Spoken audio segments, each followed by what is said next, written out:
습니다. 아멘.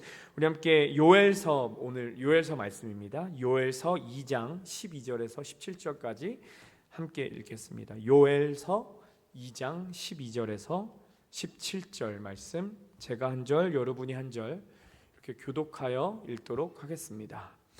여호와의 말씀에 너희는 이제라도 금식하고 울며 애통하고 마음을 다하여 내게로 돌아오라 하셨나니, 너희는 옷을 찢지 말고 마음을 찢고 너희 하나님 여호와께로 돌아올지어다.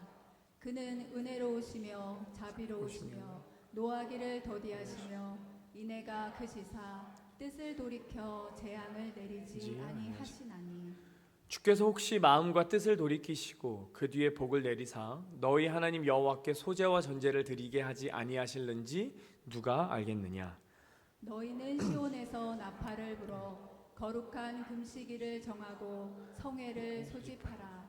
백성을 모아 그 모임을 거룩하게 하고 장로들을 모으며 어린이와 젖 먹는 자를 모으며 신랑을 그 방에서 나오게 하며 신부도 그 신방에서 나오게 하고, 여호와를 섬기는 제사장들은 낭실과 제단 사이에서 울며 이르기를 여호와여 주의 백성을 불쌍히 여기소서. 주의 기업을 욕되게 하여 나라들로 그들을 관할하지 못하게 하옵소서. 어찌하여 이방인으로 그들의 하나님이 어디 있느냐 말하게 하겠나이까 할지어다. 아멘. 여러분, 제가 오늘 예배 시작하면서도 말씀드렸지만 오늘은 제의 수요일, 애쉬 웬스데이입니다. 제 수요일은 사순절의 시작을, 렌트라고도 불리는 사순절의 시작을 알리는 날이고요. 또 전통적으로 그리스도인들이 예수의 십자가를 깊이 묵상하며 회개하며 자신의 삶을 돌아보는 시기입니다.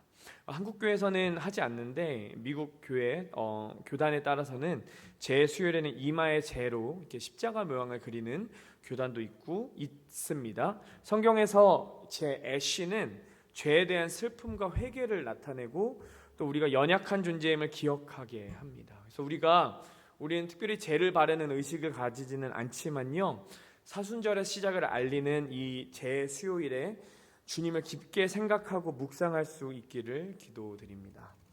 또한 우리가 이 사순절 기간 동안 주님께 정말 깊게 회개함을 통해서 우리의 삶을 돌아보고 하나님과 더욱 가까워질 수 있는 사순절이 되기를 진심으로 기도드립니다. 아멘. 여러분, 제가 포스터 하나를 만들어 왔습니다. 이 포스터를 여러분이 오늘 갑자기 집에 가는데 핸드폰이 알람이 울려서 혹은 뉴스를 보시는데 긴급 뉴스로 딱 이게 떴다고 한번 상상해 보겠습니다. 어떤 뉴스는 이겁니다. 메뚜기 떼가 습격했고 대재앙이 발생했다라는 뉴스입니다. 여러분, 혹시 이 뉴스를 여러분께서 접하신다면 어떤 느낌이 드실까요?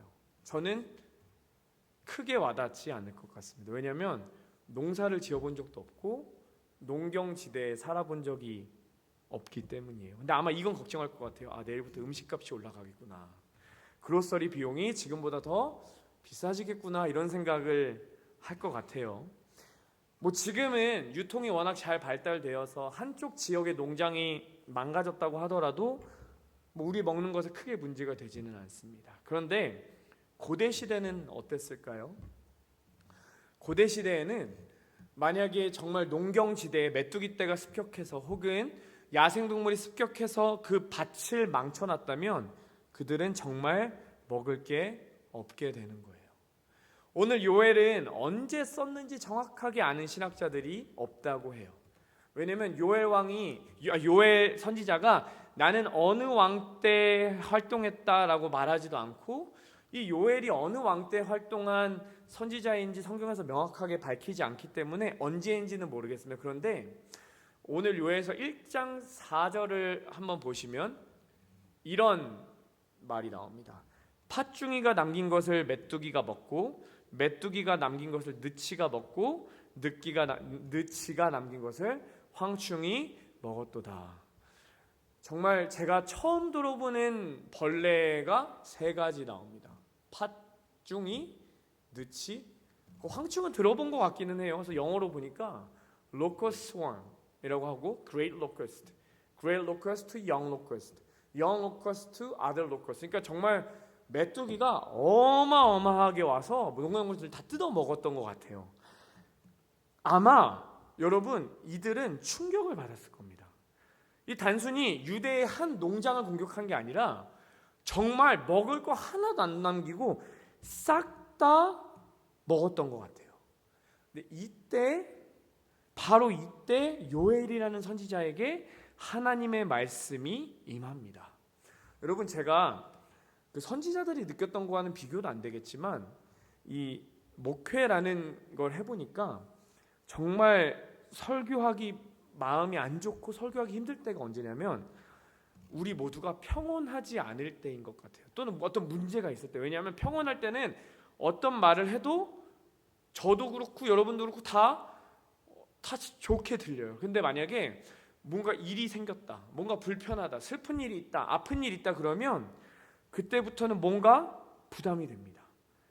그러면서 선지자들은 어떤 기분일까를 생각해 봤어요. 메뚜기 떼가 모든 곡식을 다 삼켰고 땅이 황폐해졌어요. 정말 지금 이 남유다 사람들은 당장 내일 무슨 음식을 먹어야 될지도 모르고 있습니다. 그들에게 남아있는 것은 두 가지, 굶주림과 절망이에요.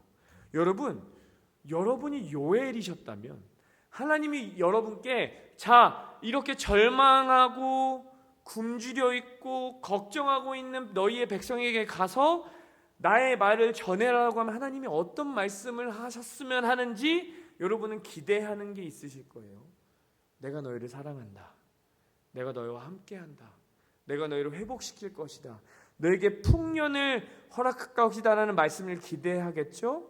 근데 요엘은 어떤 말씀을 전하느냐. 본문 12절 여호와의 말씀에 너희는 이제라도 금식하고 울며 애통하고 마음을 다하여 내게로 돌아오라 하셨나니. 요엘은 이렇게 외쳐요. 여러분 배고프죠? 여러분 힘들죠? 여러분 걱정되죠? 여러분 두렵죠? 여러분이 할 게 있습니다. 그게 뭐냐? 하나님께 돌아오십시오. 여호와께 돌아오십시오. 왜냐하면 이것은 단순한 자연재해가 아니라 하나님의 경고이기 때문입니다 라는 말씀을 해요. 여러분, 오늘 이 말씀을 통해서 우리가 사순절을 맞이하는 우리의 마음의 자세를 점검했으면 좋겠고요. 또 한 가지는 우리 신앙의 자세를, 사순절이기도 하지만 그냥 신앙의 자세를 한번 깊이 생각해 보기 원합니다. 오늘 여러분과 함께 고민해보고 싶은 첫 번째 포인트는 고난을 통해 하나님은 늘 말씀하시더라는 겁니다. 우리 한번 12절 말씀 다시 한번 읽어보겠습니다. 12절입니다. 여호와의 말씀에 너희는 이제라도 금식하고 울며 애통하고 마음을 다하여 내게로 돌아오라 하셨나니. 오늘 본문에서 절망하고 있고 굶주려 있고 배고픔에 정말 고통스러워하는 이 남유다인들에게 요엘의 메시지는 정확합니다. 제발 돌아오라. 너희의 삶 가운데 고난을 주신 분은 하나님이시다. 그 고난을 주신 이유가 있다. 그러니까 제발 돌아와라. 1장을 읽지는 않았습니다만 1장에 보시면 포도주가 말랐고 하나님께 제사를 드릴 곡식조차 남아있지 않습니다. 포도주가 말랐다는 얘기는 포도주를 담글 수 있는 포도가 없어졌다는 얘기고요. 이게 왜 끔찍한 일이냐면 이 당시에는 물을 깨끗하게 정수할 수 있는 기술도 떨어졌고 물을 보관할 수 있는 기술도 떨어졌어요.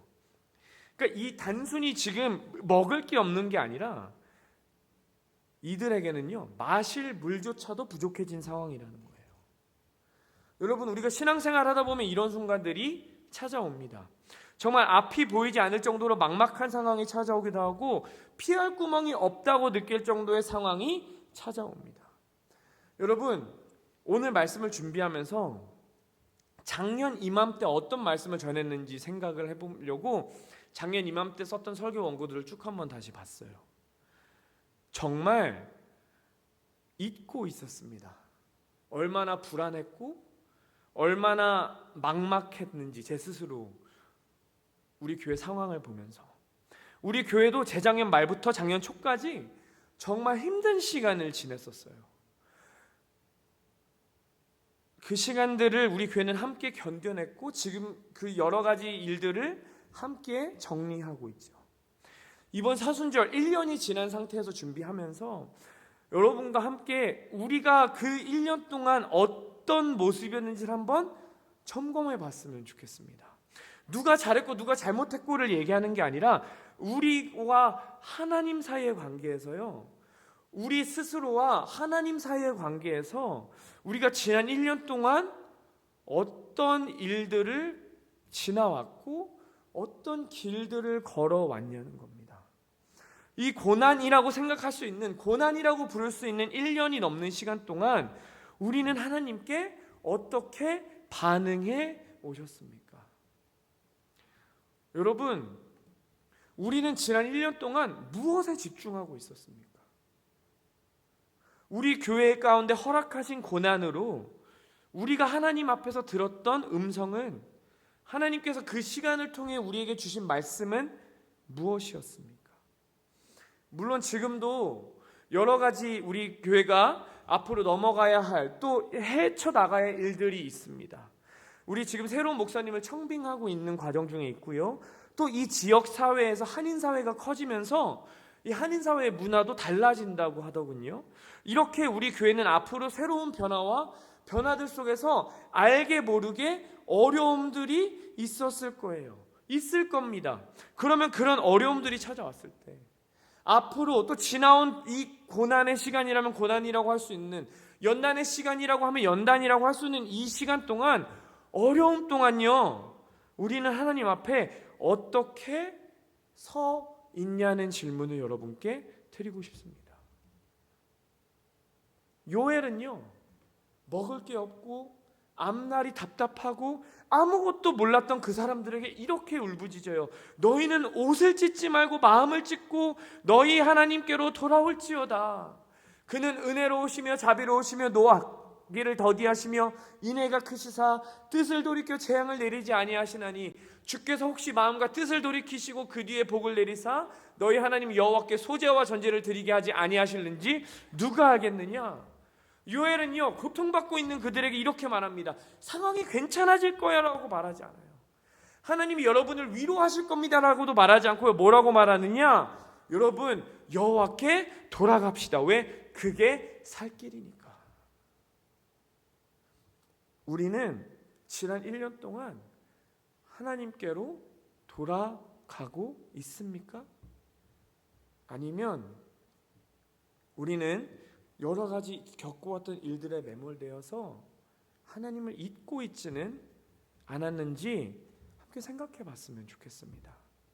이 말씀을 드리는 이유 중에 하나가, 제가 개인적인 이야기를 하나 드리고 싶습니다. 지난 주중에 제가 정말 존경하는 목사님과 식사할 시간이 있어서 함께 식사를 했었어요. 근데 너무나 감사하게도 목사 안수도 받지 벌써 1년이 됐습니다. 시간이 정말 빠른 것 같아요. 참고로 다음 주 주일은, 이번 주 다가오는 주일은 1시간 덜 주무시니까 그거 꼭 알고 오시기 바랍니다. 데일라이트 세이빙이 시작됩니다. 너무 감사하게도요, 이제 한국에서 저한테 몇 군데에서 연락이 왔었어요. 어떤 연락이냐면, 한국에 혹시 오면 주일에 혹은 수요예배 와서 우리 교회 와서 좀 이렇게 설교해 줬으면 좋겠다. 너무 감사하고 좀 기분이 되게 좋았었어요. 그래서 그 얘기를 막 목사님한테 했어요. 목사님, 되게 부끄럽지만 게스트 스피커로 와달라고 이렇게 연락이 왔어요. 그랬더니 그 목사님이 딱 식사하시다가 멈추시더니 저한테 뭘 하시는지 아십니까? 박 목사, 설교는 무릎으로 하는 거야 라고 말씀하시더라고요. 너무 서운했어요. 막 저는 잘하고 있다, 열심히 했다, 그래 정말 잘하고 있다, 이렇게 해라, 그런 말을 해주실 줄 알았는데 그 목사님이 갑자기 밥을 딱 먹다가 수저 젓가락 놓으시더니 정확히 말하는 예인아라고 했어요. 예인아, 설교는 무릎으로 하는 거야 라고 말씀하시더라고요. 그렇게 되게 서운하게 밥을 먹고 집에 오는 길에 그게 무슨 뜻일까를 고민하다가 제가 몇 주 전 우리 영어권 성도님들과 함께 나눴던 마음을 통해서 그것에 대한 의미를 깨닫게 됐습니다. 여러분, 제가 041424, 그러니까 4월 14일 2024년에 안수를 받았는데요.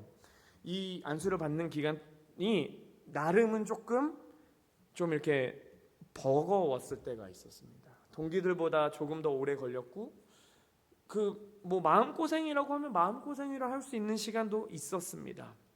근데 그 안수 받는 날 어떤 마음이 있었냐면 하나님께서 기다리게 하신 이유가 있을 것이다.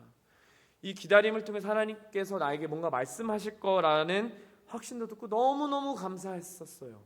그래서 정말 그날도 많이 울었지만 정말 계속해서 많이 감사하면서 울었던 날들을 지나왔었습니다. 그런데 정말 너무나 짧은 시간이지만 거의 1년이라는 시간을 지나면서 조금 이런 상황에 익숙해지니까, 제가 이런 상황에 편안해지니까 그 고난의 시간을 잊고 있었더라고요.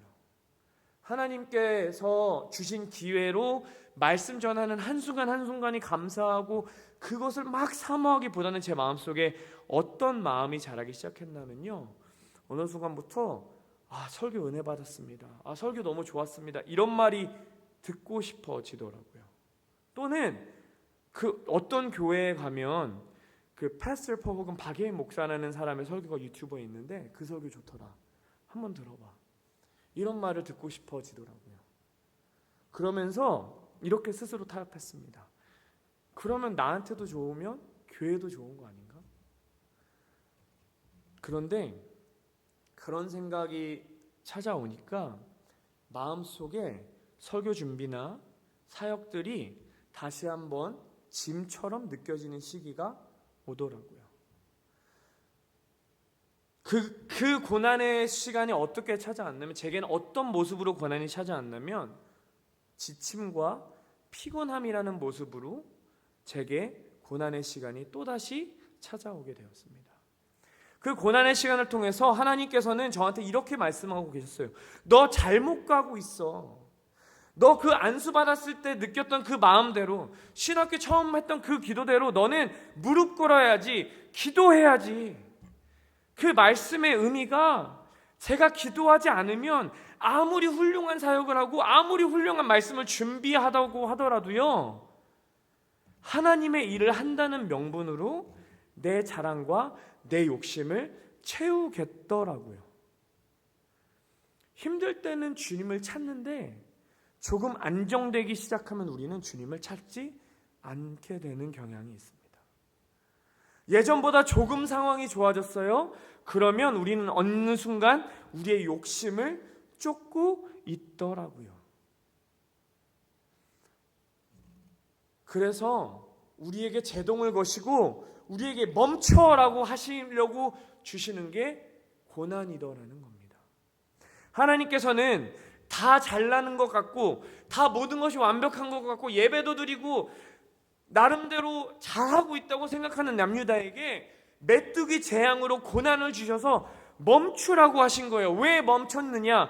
왜 고난을 주셔서 멈추라고 하셨냐면요, 주님께서는 우리 이것을 명확히 아셨기 때문인 것 같아요. 우리의 삶의 고난이 찾아오면 우리는 그때서야 주님을 찾기 시작합니다. 여러분, 혹시 여러분 삶 가운데 고난이 찾아오셨습니까? 여러분 삶 가운데 고난이 있습니까? 혹은 우리 교회 가운데 고난의 시간이 지나왔나요? 그럼 그 주님께서 우리에게 고난을 허락하신 이유는 딱 한 가지입니다. 회개하라, 마음을 찢어라. 너희는 할 수 없다. 내가 하는 것이니 무릎을 꿇어라. 여러분, 우리 사순절에 이렇게 고백했으면 좋겠어요. 주님, 내가 할 수 있는 것 하나 없습니다. 오직 주님이 하시는 겁니다. 라는 그 모습이 우리 가운데 회복되기를 기도합니다. 그렇게 회개하기 위해서는요, 잘못을 인정하는 것을 넘어서서 우리의 마음을 찢는 회개가 필요합니다. 여러분, 우리는 종종 회개를 단순히 하나님 잘못했습니다 라고 생각하곤 합니다. 근데 성경에서 말씀하는 참된 회개는 단순한 인정이 아니라 더 깊은 고백입니다. 2장 13절에 보면 주님께서 이렇게 말씀하세요. 너희는 옷을 찢지 말고 마음을 찢고 너희 하나님 여호와께로 돌아올지어다. 여러분, 고대 이스라엘에서는 사람들이 슬픔과 회개를 표현할 때요, 옷을 찢었대요. 또 재를 뒤집었었대요. 근데 하나님께서는 너희가 아무리 옷을 찢고 아무리 그렇게 하더라도 그 기도를 기뻐하지 않을 것이다 라고 말씀하신 거예요. 왜냐하면 회개란 옷을 찢고 죄송합니다라고 눈물을 보이는 게 아니라 우리의 방향이 바뀌는 게 회개이기 때문입니다. 여러분, 우리가 때때로는 친구들이나 가족들하고 다툰 후에 미안해라고 말하지만 금방 다른 똑같은 실수를 반복할 때가 있습니다. 그러면 백날 미안하다고 해봤자 똑같은 거 또 하면 그게 정말 미안한 건가요? 정말 주님이 원하시는 회개는 인생의 방향을 바꾸는 겁니다. 삶이 변하는 거예요. 예를 들어서 길을 잘못 들었다고 생각해 보겠습니다. 내비게이션이 경로를 재탐색합니다라고 말해요. 여러분께서 고속도로를 가시다가 엑싯을 놓쳤어요. 그럼 어떻게 하나요? 돌아가야죠. 길을 바꿔서 내 생각이 맞는 것 같다고 하더라도 계속 가면 길을 잘못 가니까 내비게이션이 가라는 대로 가야죠. 그런데 우리는 때때로 회개했다고 하면서 나의 고집대로 살아가는 경향이 있다고 오늘 이 말씀을 통해 우리에게 경고하시는 겁니다. 남유다는요, 여전히 제사도 드렸어요. 절기도 지켰어요. 겉모습으로는 최선을 다했습니다. 형식적으로는 그들은 잘 살았어요. 그런데 문제는 무엇이냐? 그들은 적당히 살았어요. 적당히 예배드렸어요. 적당히 순종했어요. 세상의 이치와 세상의 문화와 세상의 요구와 적당히 타협했어요. 그러니까 그들은 방향을 바꾸지 않았어요. 적당히 살았어요. 근데 주님께서 우리에게는요, 우리의 마음을 찢으라는 거예요. 적당히가 아니라 주님께서 원하시는 거는 너의 전부를 맡겨라. 이 정도면 됐지가 아니라 주님, 내가 모든 것을 드리겠습니다. 나는 이거는 못 내려놔요, 주님. 딴 건 다 하겠는데 이거는 안 돼요. 아니, 그것도 내려놓으시라고 말씀하고 있다는 겁니다. 우리 종종 이렇게 타협합니다. 주님, 남들도 다 해요. 안 믿는 사람들도 하고 심지어 믿는 사람들도 그렇게 살아요.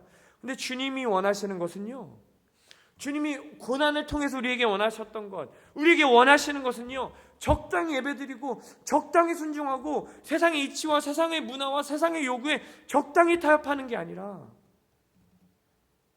우리의 마음을 찢고 이 정도면 충분하다는 게 아니라 주님께 더 드릴 수 있는 마음으로 변해가기를 원하신다는 겁니다. 우리가 만약 주님께 회개기도 한다고 하지만 마음속에서 여전히 그 죄를 사랑하고 있다면 죄송한 말씀이지만 우리는 회개한 게 아니라는 거예요. 이스라엘 백성들도 속죄제물 드렸어요. 이스라엘 백성들도 그렇게 하나님 앞에 제사 드렸어요.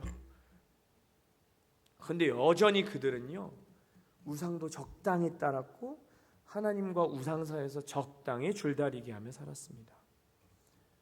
여러분, 우리의 회개의 시작은요, 내 죄를 직면하는 겁니다. 우리가 정말 이 사순절 기간 동안 이 죄를 직면하기를 원해요. 죄를 직면한다는 게 무엇이냐면 시편 51편에 보면 시편 51편 다윗의 회개의 시거든요. 밧세바를 범하고 밧세바가 임신한 것을 알았고 그래서 그거를 숨기려고 우리아를 죽였어요. 밧세바와 결혼했어요. 근데 선지자 나단이 다윗에게 말해요. 야, 정신 차려. 그랬더니 다윗이 이렇게 회개합니다. 무릇 나는 내 죄과를 아오니 내 죄가 항상 내 앞에 있나이다. 주께서는 제사를 기뻐하지 아니하시나니 그렇지 아니면 내가 드렸을 것이라 주는 번제를 기뻐하지 아니하시나이다. 하나님께서 구하시는 제사는 상한 심령이나 하나님이여 상하고 통회하는 마음을 주께서 멸시하시지 아니하시리이다. 다윗은요, 어떻게 해서든 상황을 고쳐보려고 했어요.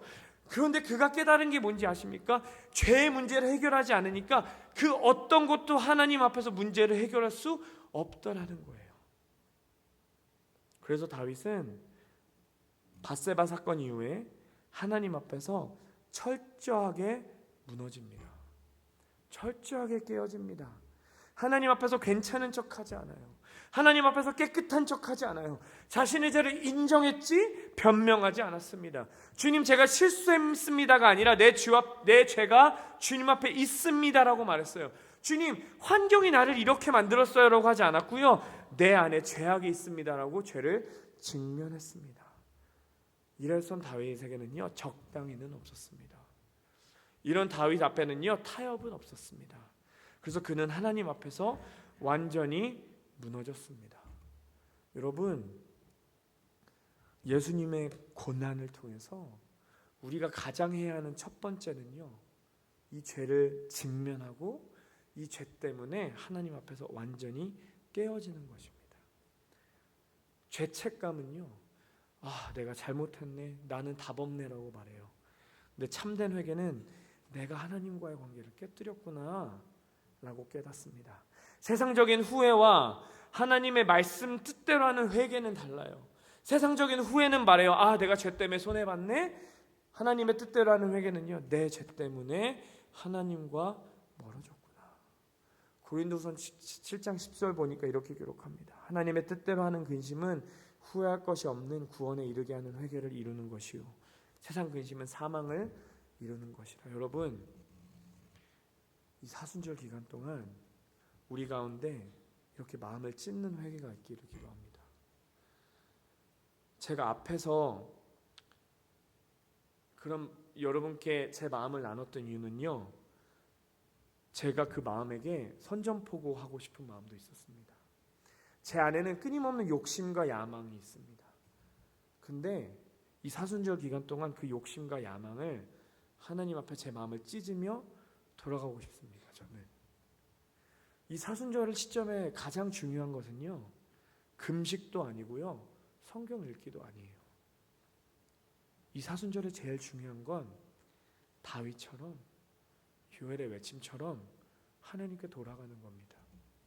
우리가 하나님께 돌아가지 않고서 하는 금식, 하나님께 돌아가지 않고 하는 성경 읽기보다 정말 중요한 것은 하나님께 돌아가는 것입니다. 저는 정말 우리 가운데 회개하는 마음이 부어지기를 간절히 기도합니다. 마지막으로 한 가지 더 나누고 싶은 것은요, 회개하는 자에게 은혜가 부어집니다. 이렇게 회개하면 하나님께서는 반드시 회복해 주세요. 이렇게 절망스럽고 먹을 게 없고 마실 것도 없던 그들에게 이렇게 말씀이 임합니다. 내 영을 만민에게 부어주리니 너희 자녀들이 장래일을 말할 것이며 너희 늙은이는 꿈을 꾸며 너희 젊은이는 이상을 볼 것이며. 이게 어디 나오는 말씀이냐면요, 사도행전 2장에 보면 오순절 성령 강림이 임하고 이렇게 말하죠. 자녀들은 예언할 것이요, 형들은 꿈을 꾸고 아비들은 꿈을 꾸리, 이렇게 말씀합니다. 이 말씀이 누구한테 주어진 것이냐면요, 회개한 자들에게 주어진 겁니다. 근데 이 회개는 개인의 회개만을 의미하지 않습니다. 우리 16절에서 17절 함께 같이 읽어보겠습니다. 백성을 모아 그 모임을 거룩하게 하고 장로들을 모으며 어린이와 젖 먹는 자를 모으며 신랑을 그 방에서 나오게 하며 신부도 그 신방에서 나오게 하고 여호와를 섬기는 제사장들은 낭실과 제단 사이에서 울며 이르기를 여호와여 주의 백성을 불쌍히 여기소서, 주의 기업을 욕되게 하여 나라들로 그들을 관할하지 못하게 하옵소서. 어찌하여 이방인으로 그들의 하나님이 어디 있느냐 말하게 하겠나이까 할지어다. 아멘. 어떤 자들에게 주어지냐면요, 모두를 모아서 모두가 함께 주님께 돌아오래요. 장로들을 모으고 어린아이도 모으고 젖 먹는 자들, 아기도 모으고 지금 결혼한 신랑 신부도 모으고 모두 다 모아서 하나님께 돌아오래요. 내 죄만 회개하는 게 아니라 모두가 함께 모여서 주님께 돌아오래요. 그리고 제사장들은 마음을 찢으며 하나님께 기도하래요. 주여 백성을 불쌍히 여기소서. 여러분, 주님께서 우리에게 고난을 주시는 이유는 단 한 가지입니다. 우리에게 돌아오라고. 너희들 혼자 힘으로 할 수 없으니까 나한테 매달리라고. 자꾸만 혼자 한다고 하지 말고 나한테 매달리라고. 제가 이번 주 주일부터 영어권 설교에서 영적 성장이라는 주제로 하는데, 오늘 영어권 성도님 좀 오셨는데 그 설교 조금 스포일러 하려고 합니다. 어릴 때 우리는 빨리 어른이 되고 싶어 해요. 스스로 선택하고 독립하고 도움 없이도 잘할 수 있다는 것을 증명하고 싶어 합니다. 왜냐하면 세상이 말하는 성숙함이란 곧 자립하는 것이다 라고 세상은 말하기 때문입니다. 강한 사람은 다른 이에게 의존하지 않는다고 듣습니다. 그런데 하나님의 나라에서 성숙은 달라요. 영적으로 성숙한다는 것은요, 더 독립적으로 반하는 게 아니라 더 의존적으로 변하는 게 아니라 뭐냐면요, 어린아이가 되는 거예요. 참된 신학의 성숙은 어린아이처럼 하나님을 더 신뢰하고 하나님을 더 필요로 하고 하나님을 더 사랑해서 어린아이가 그러는 것처럼, 부모의 품에 달려가는 것처럼 아버지의 품으로 달려가는 것을 배우는 것입니다. 여러분, 성숙하기 원하십니까? 그러면 우리는 더 의존적으로 변해야 돼요. 더 독립적이 아니라 더 의존하고 하나님을 더 신뢰하고 하나님을 더 필요로 하고 하나님께 더 달려가야 합니다. 하나님께서 우리 교회에게 고난을 주셨던 이유는 단 하나입니다. 하나님께 매달려라. 하나님을 바라봐라. 하나님께 돌아오라. 여러분, 이 사순절 기간 동안 주님께 돌아갑시다. 이 사순절 기간 동안 십자가로 다시 한번 돌아갑시다. 무릎 꿇고 기도합시다. 우리의 마음을 찢으며 회개합시다. 우리의 기도의 단을 쌓고 적당히가 아니라 나 주님밖에 없어서라고 내가 혼자 고백하는 게 아니라 우리 모두가 함께 고백할 수 있기를 원합니다. 그러면 주님께서 세우실 거예요. 우리 교회는 우리가 세우는 게 아니라 주님이 세우실 때 강력해지는 것임을 믿습니다. 우리가 세우면 무너져요. 우리가 세우면 영원하지 않습니다. 그러나 주님이 세우시는 교회는 어떻게 되는지 아십니까? 주님의 반석 위에 선 교회는 절대 넘어지지 않습니다. 여러분, 우리가 한 마음이 되어 주님께 돌아가면 요엘서에서 말씀하셨던 그 말씀, 자녀들은 예언할 것이요 청년들은 환상을 보고 아비들은 꿈을 꾸는 그 역사가 우리 가운데 임할 것임을 믿습니다. 우리 주님께 돌아갑시다. 주님께 무릎 꿇고 기도합시다. 그리고 우리의 마음을 찢고 회개하며 주님께 다시 한번 돌아감으로 나 중심으로 사는 것이 아니라 예수 그리스도만을 위해 사는, 예수 그리스도만으로 사는 그런 새로운 우리가 되는 사순절이 되기를 주님의 이름으로 간절히 축원드립니다.